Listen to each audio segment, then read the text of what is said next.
Bismillahirrahmanirrahim. Allahumma sholli wa sallim ala Sayyidina Muhammad wa ala alihi wa sahbihi wasallim. Assalamualaikum warahmatullahi wabarakatuh. Jumpa dengan saya lagi, Neng Eva. Gimana kabarnya sahabat hikmah semuanya hari ini?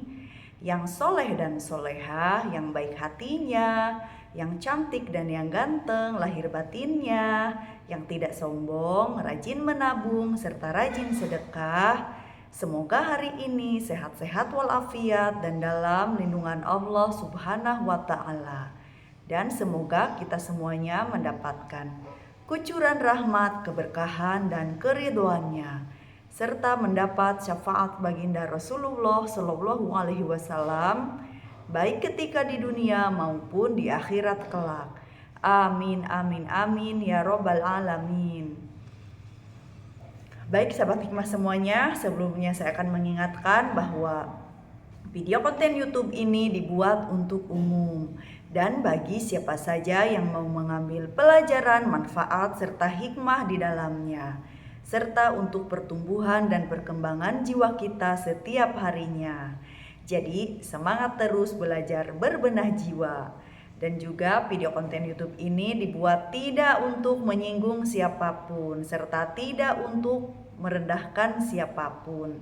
Justru sebaliknya, di sini kita belajar berbenah jiwa, belajar menata jiwa, belajar membeningkan hati dalam rangka ketauhidan menuju Allah Subhanahu wa Ta'ala. Serta video konten YouTube ini dikhususkan untuk para salikin dan para murodun, yaitu orang-orang para pejalan ruhani menuju Allah Subhanahu wa Ta'ala. Di sini kita belajar, dan terutama bagi subscriber baru yang mungkin seorang non salikin ataupun belum bergabung di majelis-majelis thariqah di sekitaran kita semua, ya, di sekeliling kita gitu. Jadi ini bisa dikatakan sebagai perkenalan ilmu tasawuf. Karena ini pelajaran online, saya sarankan sahabat hikmah semuanya punya guru yang mursyid, minimal satu punya guru yang mursyid di sekitaran kita tinggal gitu. Jadi di mana kita tinggal, cari majelis-majelis thariqah yang dibimbing oleh seorang guru yang mursyid gitu. Jadi kita itu punya guru pembimbing yang bisa mengantarkan kita kepada Allah Subhanahu wa Ta'ala. Karena mereka ini adalah, seorang mursyid itu adalah orang-orang makrifat billah, yang mana yang sudah wusul, yang sudah berhasil mencapai maqam musyahadah, artinya mengenal Allah secara batiniah, maka akan mengantarkan kita menuju Allah Subhanahu wa Ta'ala gitu ya. Dan itu hakikatnya memang Allah lah yang mengantarkan kita. Siapa yang mengantarkan kita?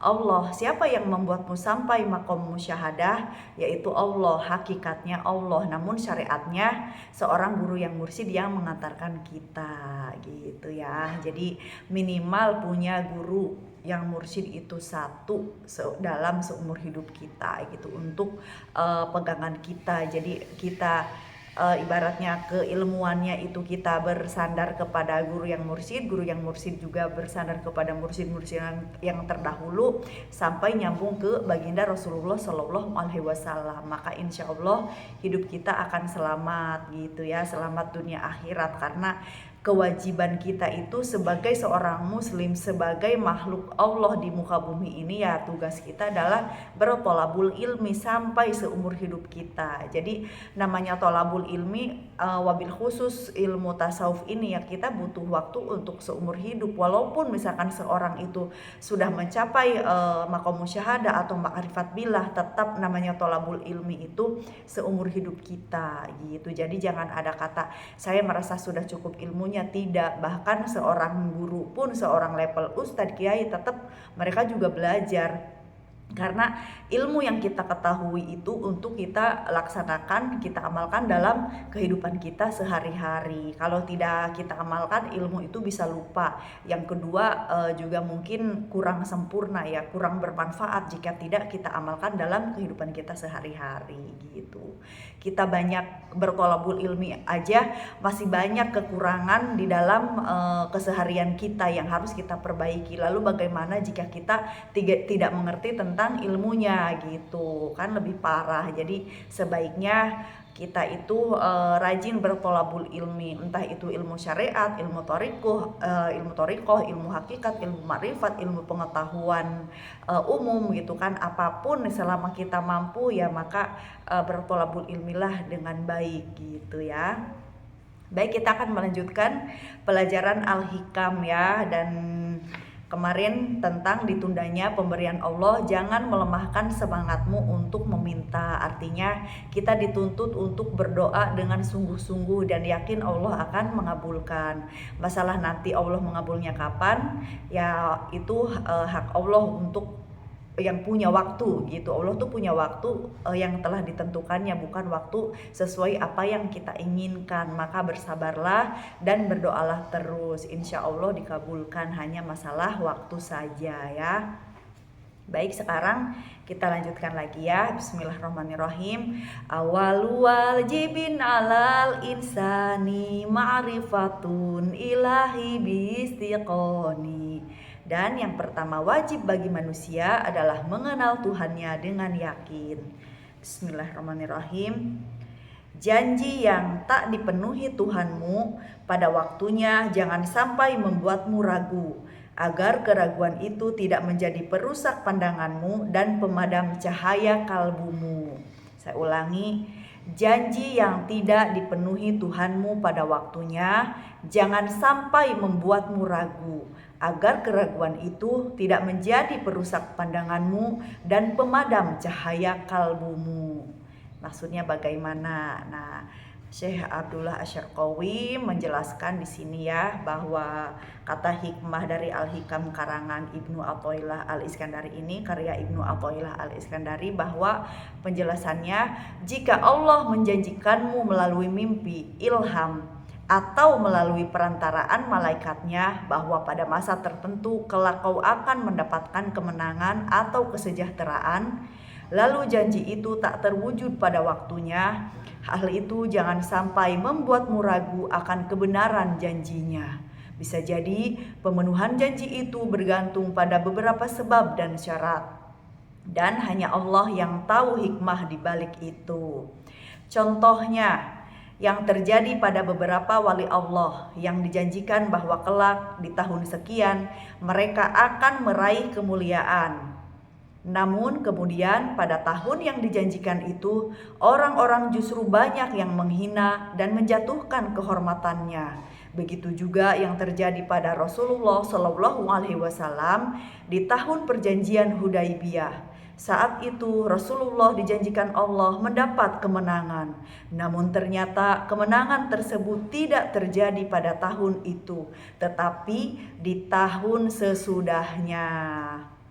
Nah, jadi kalau pengabulan kita ditunda oleh Allah Subhanahu wa taala ya, misalkan diberikan ilafat atau diberikan ilham atau petunjuk hidayah baik melalui mimpi ataupun melalui alam antara sekalipun gitu kan, atau melalui bisikan-bisikan kolbu bahwa kita akan mencapai sesuatu misalkan di tahun sekian, tapi ternyata pada kenyataannya sudah di tahun itu masih belum dipenuhi gitu. Nah, itu biasanya ada penundaan pengabulan seperti apa yang terjadi kepada baginda Rasulullah Shallallahu Alaihi Wasallam gitu ya.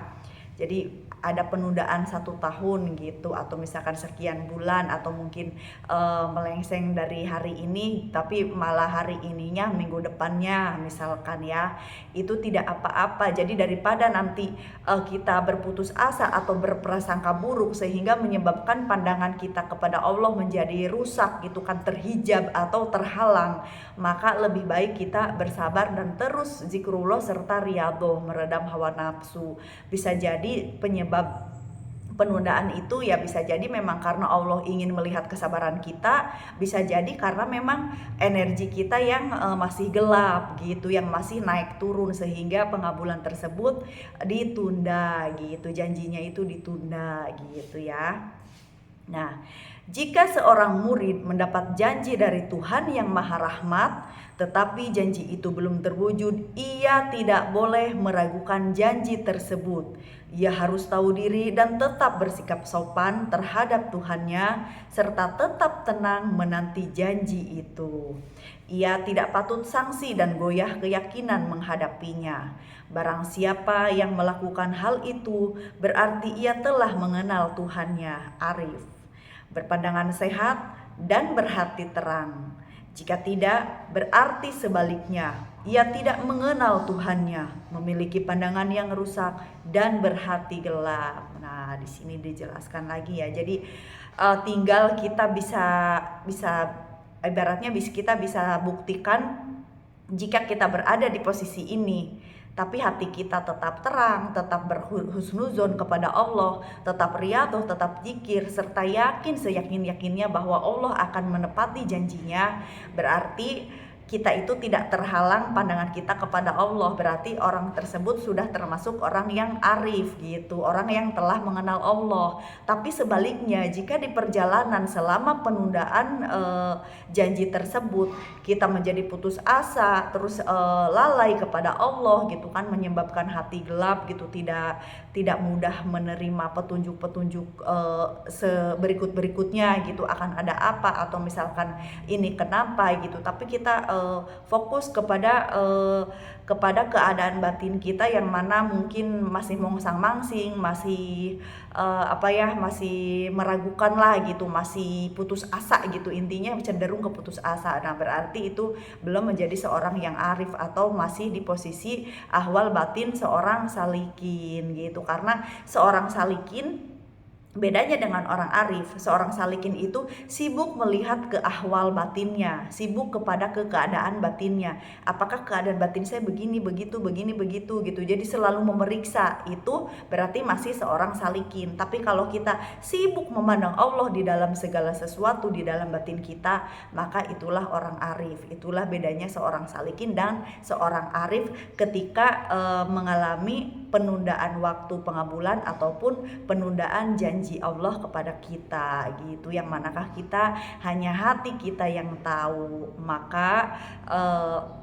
di sini sarannya ya, apapun kondisi keadaan batin kita, apapun kondisi permasalahan hidup kita, ujian kita, tetap tenang, tetap riyadhah dan zikrullah. Apapun yang Allah takdirkan, apapun yang Allah berikan, apapun yang Allah karuniakan kepada kita, tentu hati kita tidak akan lepas dari memandang Allah sang maha pemberi sebab tersebut atau sang maha pemberi penundaan tersebut. Karena Allah lah yang maha menentukan segalanya, kita hanya menjalankan.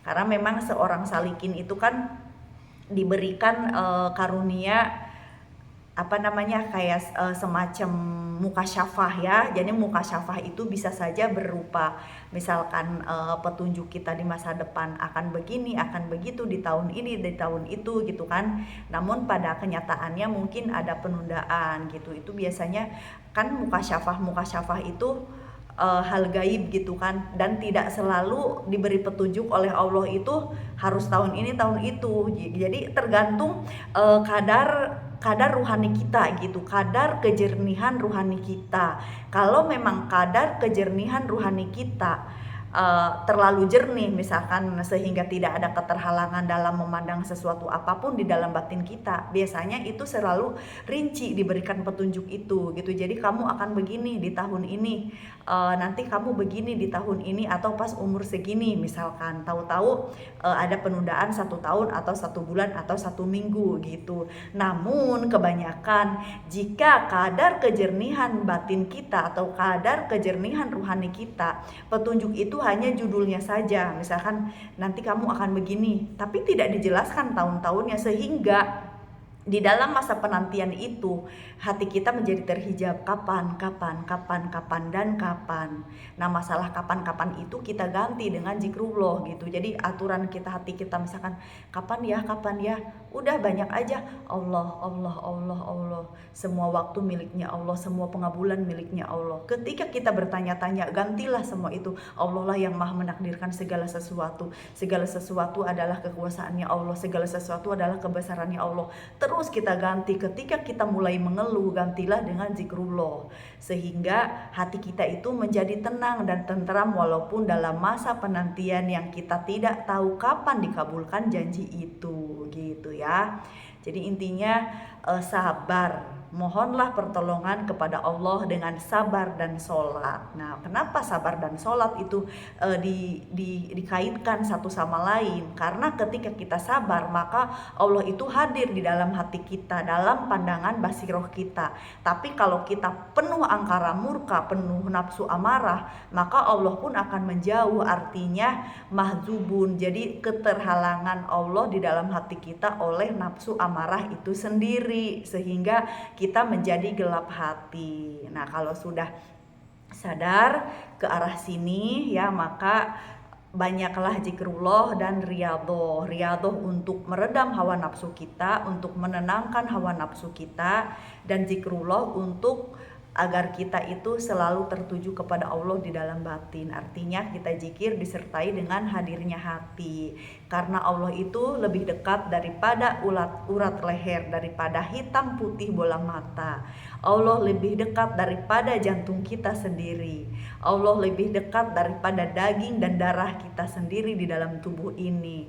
Lalu mengapa masih banyak yang mengingkari tentang ilmu tasawuf atau tentang ma'rifat billah? Padahal Allah sendiri sudah berfirman di dalam Al-Quran itu bahwa Sanya aku dekat ya, lebih dekat daripada urat leher. Maka yakinlah Allah itu ada di dalam hati kita.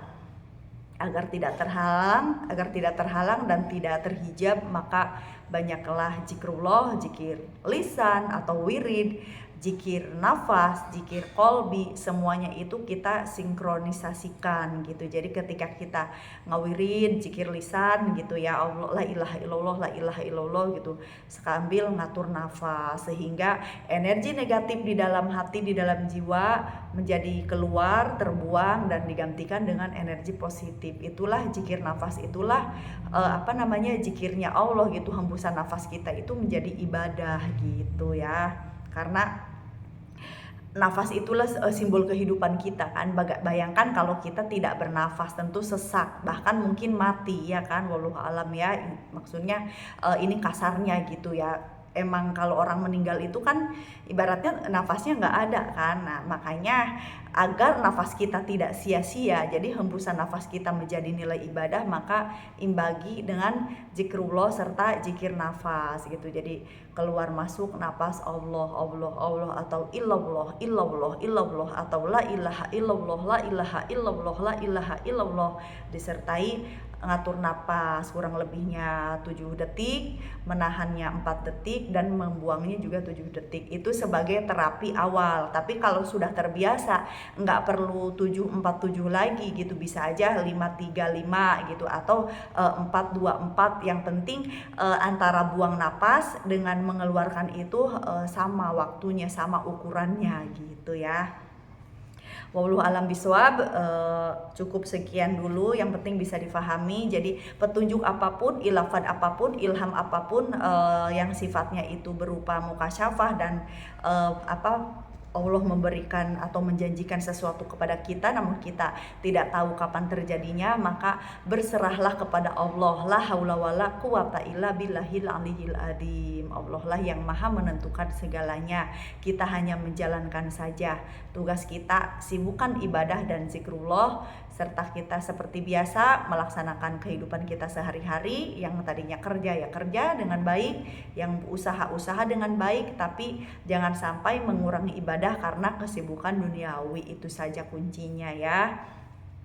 Wallahu a'lam bishawab. Saya mohon maaf kalau ada kekurangan dan kesalahan dalam menyampaikannya. Saya hanya manusia biasa yang belajar dan terus belajar. Ambil baiknya dan buang buruknya, dan semoga bermanfaat. Minal aidin wal faidin, mohon maaf lahir dan batin. Wallahu a'lam bishawab. Wassalamualaikum warahmatullahi wabarakatuh. Orang baik pandai mengambil hikmah, sehat lahir dan batin is the best always. Syukran jazilan.